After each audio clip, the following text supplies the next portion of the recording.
Apocalipse 13 fala a respeito de dois poderes, uma besta que sobe do mar e uma besta que sobe da terra. Qual é o simbolismo do mar na profecia bíblica?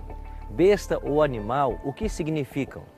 Quem é esta besta que surge do mar para atacar os santos do Altíssimo por 42 meses, para difamar o tabernáculo? E o que significa a semelhança dessa besta com o leão, com o urso e com o leopardo? Animais que nós vimos no capítulo 7 de Daniel. Este é o tema que precisamente vamos estudar hoje. Seja bem-vindo ao estudo do livro do Apocalipse.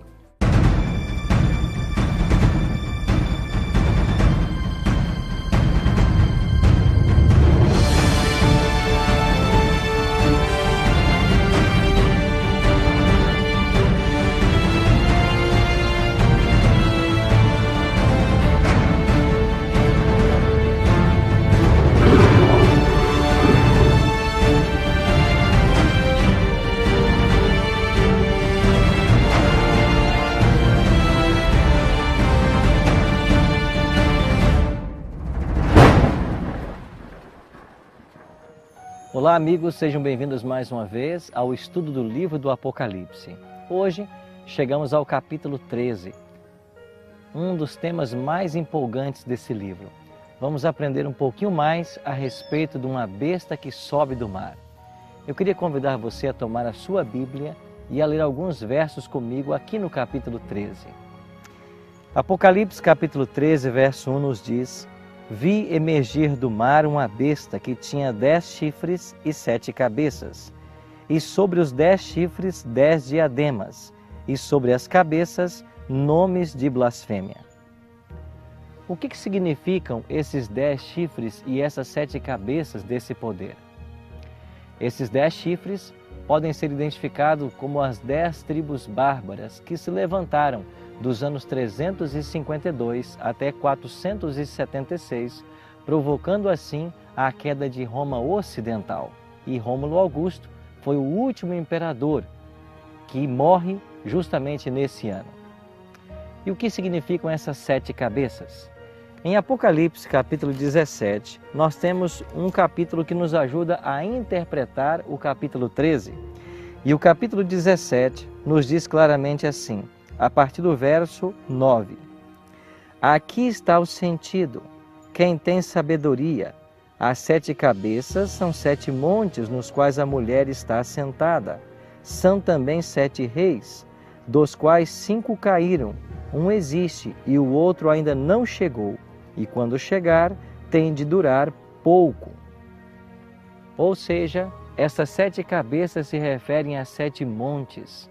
A palavra monte ou montanha na profecia também tem a conotação de império. De fato, 7 impérios perseguiram cruelmente o povo de Deus.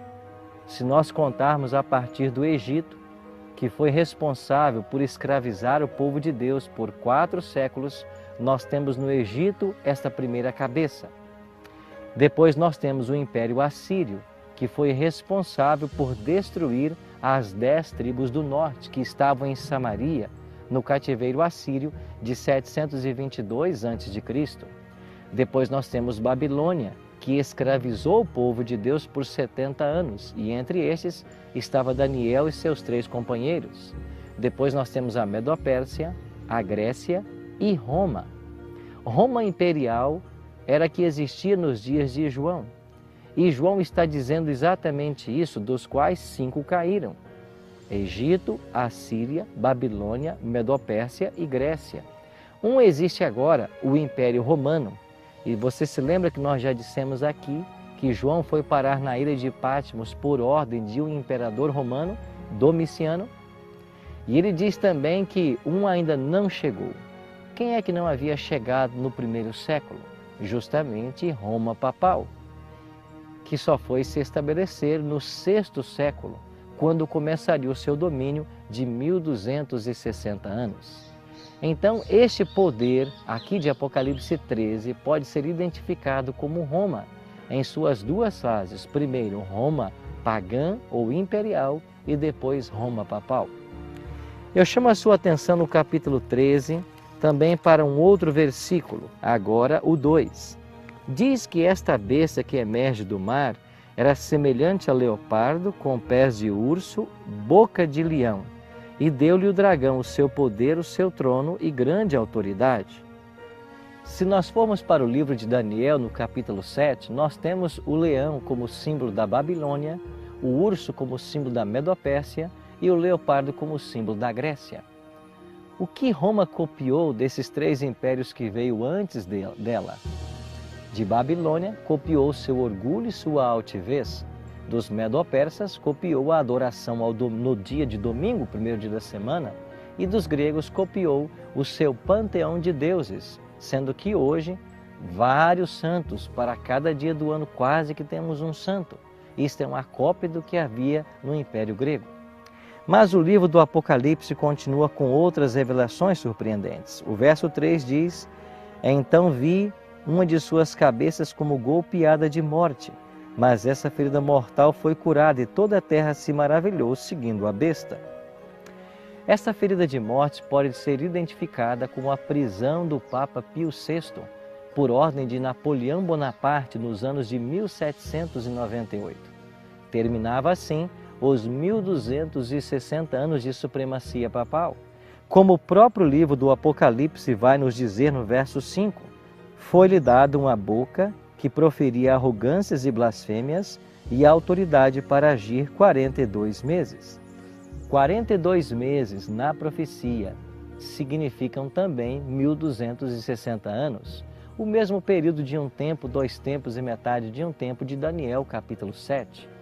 Assim, o poder papal é identificado como essa primeira besta do livro do Apocalipse. Mas temos ainda mais uma revelação surpreendente que o Apocalipse nos faz. Olha comigo para o versículo 6. E abriu a boca em blasfêmia contra Deus para lhe difamar o nome e difamar o tabernáculo, a saber, os que habitam no céu. Como que esse poder difama o tabernáculo? Tentando fazer uma cópia daquilo que havia no passado. Você se lembra que no antigo Israel havia o santuário, e lá havia o sacerdote que mediava pelos pecados dos povos? Pois bem, hoje nesse sistema papal, o sacerdote ainda continua abirrogando a si o direito e o poder de perdoar pecados. À luz dos evangelhos, isto é blasfêmia. E há ainda uma outra blasfêmia que os evangelhos registram, é alguém querer se colocar na posição de Deus. Quando o Papa assume a posição de vigário ou representante de Deus na terra, ele está pretendendo ter a mesma autoridade de Deus.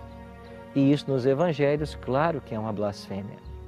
Mas, ao olharmos para o Apocalipse, nós veremos que esta besta que sobe do mar, ela vai se unir a um segundo poder que sobe da terra. Nós veremos a respeito desse segundo poder no nosso próximo estudo. Por hoje, podemos estar felizes em termos a esperança de fazer parte do povo de Deus e saber que em breve Ele voltará para executar juízo sobre a terra. Eu e você podemos hoje estar cheios de esperança e, a despeito dos movimentos antagônicos contra Deus, a vitória nossa será certa. Por isso, ore comigo agora.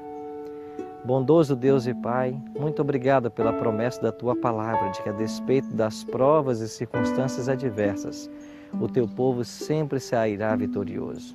Obrigado porque Cristo é a nossa vitória e nós queremos nos apossar dessa bênção hoje. Em nome de Cristo. Amém.